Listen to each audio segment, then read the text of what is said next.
నమస్కారం my dear friends, మీకందరికీ నా ఆత్మీయ అభినందనలు. అక్కడికి వచ్చిన ఆశీస్సులైనటువంటి గురువర్యులకు నా నమస్సుమాంజలి. ఈరోజు నిజంగా ఎంతో సుదినం. అనుకోకుండా మీరందరూ ఇక్కడ కలవడం నిజంగా అపురూపమైనటువంటి సన్నివేశం. ఇన్ఫ్యాక్ట్ నాకు చంద్రారెడ్డి, మా స్నేహితుడైనటువంటి రెడ్డప్ప కుమార్ గారు మరియు సయ్యద్ గారు 4-5 సార్లు ఫోన్ చేశారు. తప్పనిసరిగా రండి సార్, మీరు ఈ యొక్క ఆపర్చునిటీ మళ్ళీ రాదు మనకి అని చెప్పి వాళ్ళు చెప్పడంతో నాకు చాలా షార్ట్ టైం అయింది. నేను 9వ తేదీ తిరుపతిలో ఉన్నాను. నాకు 9 ఈవినింగ్ ఫోన్ చేశారు. సో కొన్ని అనివార్య కారణాల వల్ల నేను రాలేకపోతున్నాను. దానికి మీరందరూ క్షమించమని నేను కోరుతున్నాను. నా పేరు వారణాసి భానుమూర్తిరావు. అందరూ నన్ను భాను అంటారు. 10th క్లాస్లో మంది ఫస్ట్ బ్యాచ్.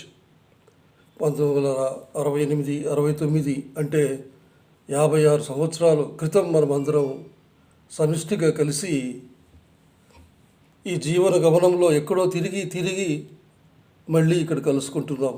ఈరోజు కాలం నిజంగా విచిత్రమైనది, ఎంతో విలువైనది. Time is invaluable.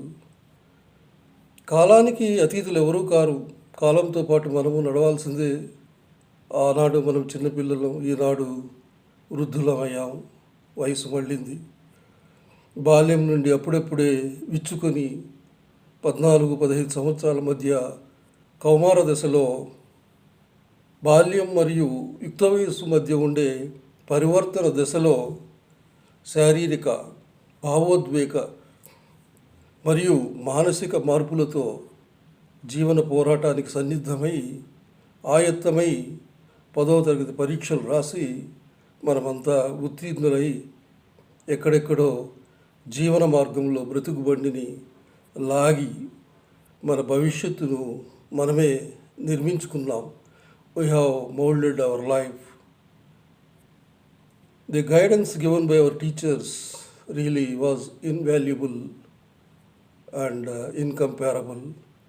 We must owe and our gratitudes to our teachers also. మీలో డాక్టర్లు ఉండొచ్చు, లెక్చరర్లు ఉండొచ్చు, ఉద్యోగస్తులు ఉండవచ్చు, అధికారులు అయి ఉండొచ్చు, ఇంజనీర్లు అయి ఉండొచ్చు. జీవితం ఎన్నో మలుపులు తిరుగుతూ ఉంటుంది. ఆనాడు మన గురువులు రాధాకృష్ణ గారి పేరే నాకు గుర్తుంది. అలాగే జబార్ సార్ పేరు నాకు గుర్తుంది. ఎందుకు జబార్ సార్ కూడా నా మహల్లో నేను 6th, 7th, 8th చేసినప్పుడు చదివినప్పుడు ఆయన మాకు మ్యాథ్స్, సైన్స్ టీచరు. మళ్ళీ 9th, 10th నేను 8th, 9th, 10th మేడికొత్తికి వచ్చినప్పుడు ఆయన కూడా ఇక్కడికి ట్రాన్స్ఫర్ అయ్యి వచ్చారు. ఆ జబార్ సార్ గారు నాకు చాలా గుర్తు ఉంది. రాధాకృష్ణ గారు సార్ దగ్గర మేము ట్యూషన్కి కూడా వెళ్ళాము, నేను రెడ్డప్ప కుమార్. అది నాకు చాలా గుర్తు. ఆయన సైన్స్ మాకు నేర్పించేవాడు అనమాట. జీవితంలో ఒక గౌరవప్రదమైన స్థానాన్ని సంపాదించుకున్నాము అంటే వాళ్ళు ఇచ్చిన అక్షరభిక్ష మాత్రమే. మన గురుదేవులకు సాష్టాంగ నమస్కారం, దండ ప్రణామాలు సమర్పించుకుంటున్నాను. ఈరోజు వారి ఆశీర్వాదంతో మన జీవితంలో ఎన్నో విజయ సోపానాల్ని అధిరోహించాం. నేను 10th క్లాస్లో 13 ఏళ్ల చిన్నవాడిని. నేను 1956లో పుట్టాను. 69లో నా వయసు 13 సంవత్సరాలు మాత్రమే. అంటే 13 సంవత్సరాలకే నేను 10th క్లాస్కి వచ్చాను. It is only because of double promotion given from first standard to third standard and third standard to 5th standard by my father, who is also a teacher and who was a colleague to Mallayya sir of Reddappa Kumar's father. ఆ రోజుల్లో కలిసి నేను actually Reddappa Kumar is very close to me. He was my close friend and we used to go to the cinemas to in Mahal and Kalikiri together and enjoying the touring talkies pictures. 13 సంవత్సరాల వయసులో 1969-70లో ఇంటర్మీడియట్లో BT కాలేజ్లో first time చేరాను. BiPC course తీసుకున్నాను అన్నమాట. అప్పుడు నేను రెడ్డప్ప కుమార్ వాళ్ళ ఇంట్లోనే ఉండేవాడిని. వాళ్ళ అక్కగారు కూడా మాకు లెక్చరర్గా డెమాన్స్ట్రేటర్గా ఉండేవాళ్ళు బాటనీకి. కానీ కొన్ని కారణాలు అండర్ ఏజ్ వల్ల నన్ను ఒకరోజు బీటీ కాలేజ్ ప్రిన్సిపాల్ పిలిచి, బాబు నీకు 14 ఏళ్ళకే నువ్వు వచ్చేసావు, 10th క్లాస్ పాస్ అయిపోయావు, కానీ నీకు అండర్ ఏజ్, నేను అయితే అడ్మిషన్ ఇస్తాను కానీ ఎస్వి యూనివర్సిటీ పర్మిషన్ ఇస్తే తప్పితే నేను నిన్ను కంటిన్యూ చేయలేను అని చెప్పి 3 months తర్వాత నాకు ఆయన క్యాబిన్లోకి పిలిచి, ఎస్వి యూనివర్సిటీ నిన్ను తీసుకోలేదు, అప్రూవ్ చేయలేదు, కాబట్టి ఈ 1 year ఇంట్లోనే ఉండు, తర్వాత నేను నెక్స్ట్ ఇయర్ అప్లై చేసుకొని నేను తప్పనిసరిగా సీట్ ఇస్తాను అని చెప్పినప్పుడు నాకు చాలా భయం వేసింది. ఇంకా నాకు 10th క్లాస్ వరకే నాకు లైఫ్ ఏమో, తర్వాత లేదేమో అనుకున్నాను. కానీ ఏం చేయాలి, ఇంటికి వచ్చేసి 1 year అలాగే ఫ్రీగా ఉండేవాడిని. తర్వాత 70లో చేరాను ఇంటర్మీడియట్ ఫస్ట్ ఇయర్లో. 70-72 ఇంటర్మీడియట్ బీటీ కాలేజ్ మదనపల్లి. అప్పుడు నేను బైపీసీనే తీసుకున్నాను. తర్వాత 72-75లో బీకామ్లో చేరాను బీటీ కాలేజ్ మదనపల్లిలోనే. ఫస్ట్ క్లాస్లో పాస్ అయ్యాను బీకామ్. తర్వాత 75-77 ఎంకామ్ చేశాను ఎస్వి యూనివర్సిటీ కాలేజ్లో తిరుపతిలో.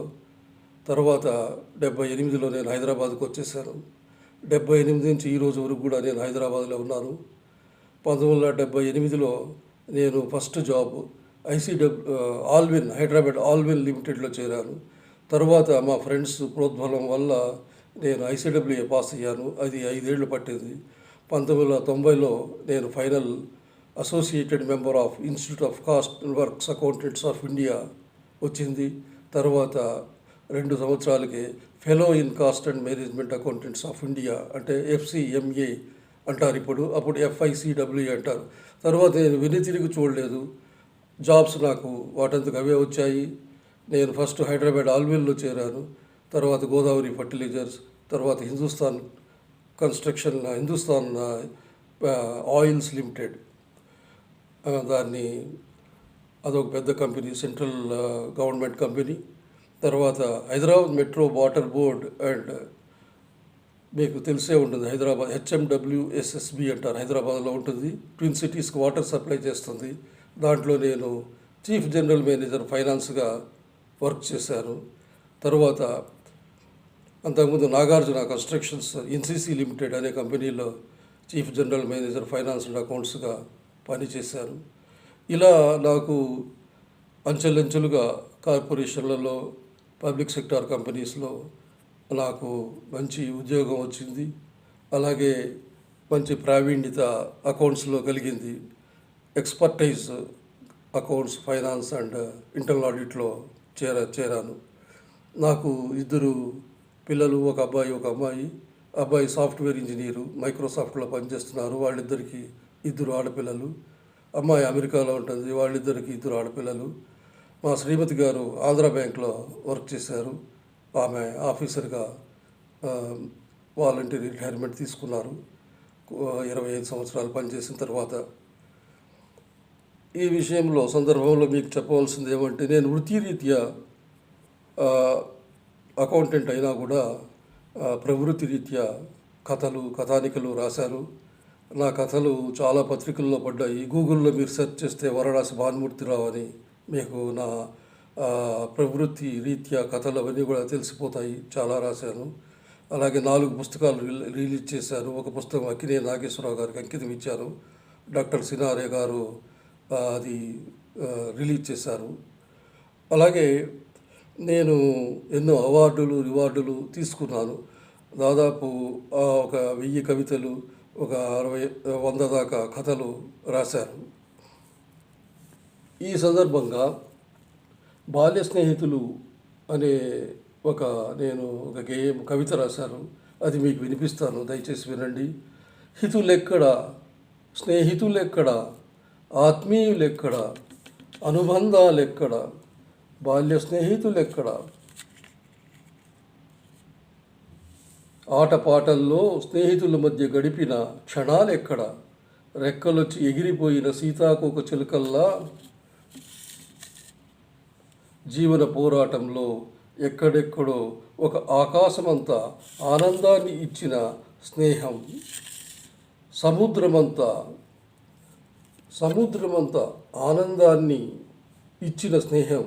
స్నేహితులారా ఎక్కడున్నారో, బాల్యానికి రంగులద్దిన ఇంద్రధనస్సులా, కొమ్మల పూచిన రంగుల పువ్వుల స్నేహితుల మధ్య గడిపిన ఆ మధుర క్షణాలు, కృష్ణ కుచేల స్నేహితత్వం ఈ జగతికి ఆదర్శం.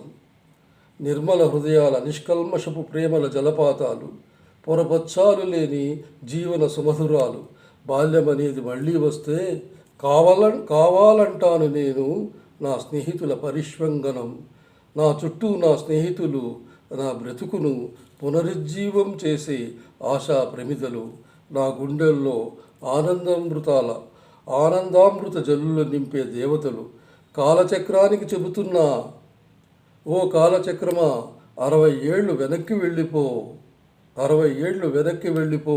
నా బాల్య స్నేహితులు నాకివ్వు, పోగొట్టుకున్న ఆ మధుర క్షణాల్ని తిరిగి ఇవ్వు, పోగొట్టుకున్న మధుర క్షణాల్ని తిరిగి ఇవ్వు ఓ కాలచక్రమా. ఇది బాల్య స్నేహితులు అనే నేను 2-3 ఏళ్ల ముందు ఇవన్నీ గుర్తొచ్చి రాశాను. స్నేహితులారా, నేను రాలేకపోయినందుకు క్షమించండి. నాకు రావాలనే ఉంది. 69లో వదిలిన మేడుకుర్తిని నేను ఇంతవరకు చూడలేదు. 56 సంవత్సరాల తర్వాత మళ్ళీ మీరందరూ కలుసుకోవడం అదృష్టం. గురుదేవులు రాధాకృష్ణ గారికి, మిగతా గురుదేవులు అక్కడ వారికి నా సుమాంజలి. సార్, మీ ఆశీర్వాదం వల్లే మేము అందరం కూడా ఉన్నత పదవులు అధిరోహించి మా జీవితాల్ని ఇలా గడుపుకున్నాము. సో ఇంతటితో సెలవు. మన లేడీ స్నేహితులు మన వాళ్ళని కూడా, నాకు ధనలక్ష్మి పేరు ఒకటే గుర్తుంది, ఆమెను అందరినీ అడిగినట్లు చెప్పండి. జై హింద్. ఇంతటితో సెలవు తీసుకుంటున్నాను.